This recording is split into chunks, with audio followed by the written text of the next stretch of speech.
about the delay. So the scheduled session, I couldn't log into it. I don't know why, but I'm still trying to get the hang of this. So I'm starting another session. I'm hoping that people who are on YouTube now can join live, and others can just watch the replay. So if you've asked the question and we sent you, the link to join live, I'm sorry we couldn't access that link, from this end. So I had to start another live session. So this is our premier live session for question and answers on Battle with Ola, and today we're dealing with tenancies. The form was out for a month and we got 11 responses. Of those 11, about only 6 of them, were tenancy questions, like actual tenancy questions, and that's what we're going to be answering today. So if we have dedicated a live session to a particular topic or area of law, it's important that we all stay within the precincts of that in asking our questions, because we will stay within those precincts in answering the questions. So today we're going to be answering the 6 questions that's to do with tenancies, and I hope that you are able to find answers. So consequently or subsequently, we're going to be doing question and answers, on the channel. I'm looking at 4 per year. It could be more than that. For the next session, I'm hoping that we could possibly do something on administration of estates, testacy, intestacy, wills, letters of administration, and whatnot. So the form will be out again, and you will know when it's out. I've always told you, always check the community section of the channel so that you see when we have put out an information or a piece of information. Please, you can chat in the chat box so that I know that you can hear what I'm saying, and if you have any questions too, that's if you're joining live. Sorry about that. That's if you're joining live. So let's go to the first question right away. Also, before we go to the next question, please, people who send me their school assignments by mail or leave it on the channel, I'm not your lesson teacher. I'm not your lecturer. So I think it's unfair for you to send me your school assignments to do for you. The type of questions that are entertained on this channel are questions that other people can benefit from. So either you're asking us to answer the question in the comment section as a continuation of the video that you have seen, or you're requesting for a video or by asking that question. If not, we are not here to do your school assignments, and we're not co-counselors to you. So for lawyers also who would say that, oh, I'm doing this case, do this for me, or explain this or that. No, that's not how it works. If anyone needs services as such, please book a paid consultation session. If not, the questions that are entertained on the channel are questions which answer every other person can benefit from. Once whatever you're asking is only particular to you and you are the only one getting the benefit, please book a paid session.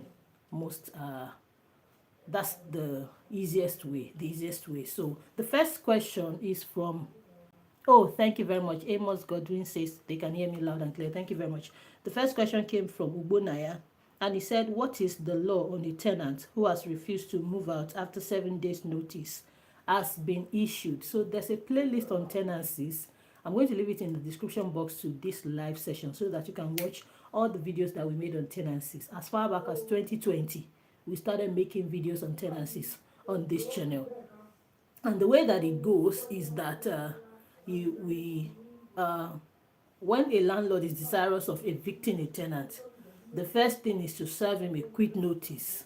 After a quit notice, you serve a 7 days owner's intention to recover possession if the tenant refuses to give up possession after quit notice. So Ogunaya now says that after the 7 days, what next? The next thing is for you to go to court, file a writ of possession, asking for an eviction order from court to allow you lawfully evict the tenant by force of law.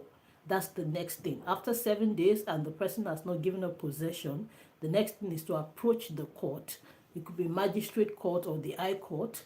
In most jurisdictions, magistrate court is fine, because most tenancies, the amount attached to it is under 10 million naira. So for a number of jurisdictions in Nigeria, I know that of Lagos, I know that of your state, for a number of jurisdictions, for monetary sums that are below 10 million naira, you can bring the matter to the magistrate court. So you can go to the magistrate court. After that, if it's more than that, then you can go to the high court. So you file a writ of possession, you would attach some other things. Someone has asked a question on that, so we would address the things you attach much later. So you attach all those things, asking the court to give an eviction order, which will then permit you to forcefully, by force of law, evict the tenant. So that's the next thing, go to court. Another aspect, or another option that you can explore is to mediate, go to a mediation center, a multi-door courthouse, to report the matter so that they can mediate between you and you can come to an understanding as to when the tenant will move out and the monies that will be paid. But if a tenant has held over the property for the notice period, maybe an annual tenant, 6 months, and then for 7 days, they likely don't want to settle. So they likely won't or don't want peaceful settlement. So maybe just go to court directly. So I hope that answers your question. The next question is from Abdullahi, and here is what he says. He says, I paid rent of 300K in September 2023 to my landlord. That 25th September was just 5 days for my 2022 rent to lapse. After I forwarded the rent, he sent it back to my account. He said he's giving me 6 months to leave his apartment, that he wants to use the house. House is now exorbitant in my area, beyond my reach. I don't think the 6 months is enough to raise money again. What can I do? So from what you have said now, that means that your rent is already due as we are speaking now. By September 25, you paid, the landlord returned your money, and your rent was going to be due five days later. That means that from October 1st, you were already in arrears of rent, from October 1st. Now, he gave you 6 months. That's October, November, December, January, February, March. So probably by March, you have to find your way out of the property. Yeah, the rent is exorbitant, you see. It's exorbitant everywhere. But at this point, your landlord has made it clear that he no longer wants you in the property. So what I'd say you should do is, one, try as much as possible to raise the rent to rent another place. Now, you may decide to rent a place temporarily, maybe for 6 months or just 1 year, that is lower in rent than where you are coming from or where you actually desire, so that you can just move out of your landlord's property. You can do that so that there will be no embarrassment. Just rent a place and move out, because he has shown clearly that he doesn't want you in his house and he has given you 6 months. Now, I don't know if he says you shouldn't pay for the 6 months, because you should pay. If he's giving you 6 months notice, you have to pay for those 6 months. That means that you're practically paying half of the rent that you sent him, 150. So you'll be left with 150, which may not be enough by March. If you were asking this question in January, we put out the form throughout the month. So maybe you have not even raised what is left or what is needed for you to continue. So what I'd say is that try to put money together to rent a place ASAP and move out of the property. You can rent a lesser place just for you to move your things and for you to be waking up and sleeping until you can pull funds together to rent a place of your standard, a place that is up to your standard. So that's what I'd advise. Alternatively, you may file the matter or report the matter to a mediation center nearest to you, where they can possibly invite your landlord to ask for an extension, not for you to remain in the property since he has said you should go, but for you to find a place. Or where they can maybe appeal to your landlord to waive the rent for you for the notice period, maybe part of it or all of it, so that you can then use all of the funds that you have now, the 300,000 naira, and add whatever you want to add to it to get a place that is up to your standard. So that's another thing that you can do. The third question is from Chinwe, and Chinwe has said that kindly list the originating processes for bringing an action for recovery of premises in Lagos Magistrate Court. for that, you need to come by way of a writ, a writ of possession. So if you check the Rent Control and Recovery of Residential Premises Law of 1997, which is applicable in Lagos, you would see that it says that you should file Form F and then evidence of service of notices and duplicate copies of the notices. But in reality, what you would do if, for instance, if you are going to the Ikeja Magistrate Court, what you would need to file in reality as of today is a statement of claim. A claim, you file a claim, and then you attach a statement of claim. You attach the particulars of the claim and your witness statement on oath. So it's like filing any civil matter. So you almost all the things you need in a civil matter. So you file a statement of claim, the particulars of the claim, and your witness statement on oath. You file those things. Those are the things you file. Chinwe has a second question. It says, kindly list the applicable laws for recovery of premises in Lagos, and those are the Rent Control and Recovery of Residential Premises Law of 1997 and the Tenancy Laws of Lagos State 2011. Those are the laws applicable. You can look at these laws. For instance, the Rent Control Law, you can look at Section 16, which talks about recovery of premises. So these are the laws that are applicable to, what was your question for recovery of premises in Lagos? I hope that answers. If anyone has a question before we round up, you can put it in the chat box. The next question by Muhammad, he says, what is means profit?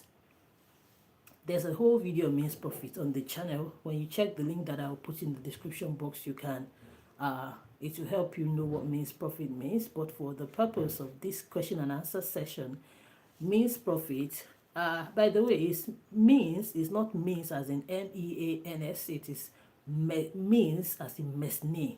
So MESNE, profit.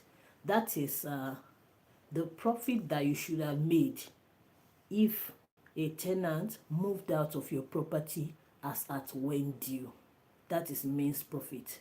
So ordinarily, when you're filing for recovery of premises, when you bring a writ for an action for recovery of premises, you are permitted by law to ask for the arrears of rent that the tenant is owing you and for means profit.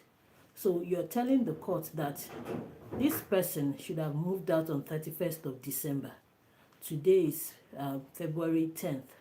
If they had moved out on 31st of December, I would have put another tenant in that would have paid me 1 million naira. So compel them, court, to pay me that 1 million naira because they held over and so I could not put in the tenant. That is what means profit is. So when you ask for means profit on a property, from the court, when you ask for the court to grant an order as to means profit alongside your eviction action for an eviction order, what you're telling the court is that compel this tenant to pay me what he would have paid me if he was renewing his tenancy, or what another tenant would have paid me if he had left when he was supposed to leave. So the court will not just grant means profit. You have to prove to the court that it's actually something that would have happened. That you have to show the court that this is my property, this is how much it's worth in rent, and this is how I've put tenants in it. You have to prove to the court that indeed, if the person had left when they were supposed to leave, you would have put another tenant. So it's not just asking for free money. You have to show cause, prove to the court that actually if they had left, maybe you rent your property to banks, for instance, and this bank is holding over. They have held over for probably 2 years. So you're telling the court that this bank, if they had left when I told them to leave, I would have put another bank immediately because my property is hot cake, and that other bank would have paid me 5 million naira in rent. So compel them to pay that money now that you're asking them to leave by force of law. So that is what means profit is. If the court is convinced, the court will grant it alongside the eviction order and the order for payment of arrears of rent and any other thing that you're asking for. Essentially, when you are asking the court for an eviction order, you can ask for other things but you show proof. Once you can show proof and the court is convinced or persuaded, the court will make an order for all those things that you're asking for, and one of them is means profit. Now, the very last question is going to be a short session. The very last question is from, well, I didn't put this person's name down because I wrote out the questions so that it could be easy for me to read out. Oh, I'm so sorry about that. I hope you're not offended. The person said, can a tenant who has failed to pay his rent be chased out of the house without a notice to quit? It's a yearly contract but has defaulted in his payment after expiration of about 6 months. Okay, no and yes. And that's because a tenant cannot be chased out of a property without notice to quit. It is compulsory. As a matter of fact, if you're going to court to ask for an eviction order, you have to attach proof that you have served the statutory notices, and the statutory notices are: 1, notice to quit, and 2, notice of owner's intention to recover possession. So a tenant cannot be chased out without notice to quit. You have to show it. You have to serve them that notice, issue it. It must be issued and served, and you would even have a receiver's copy.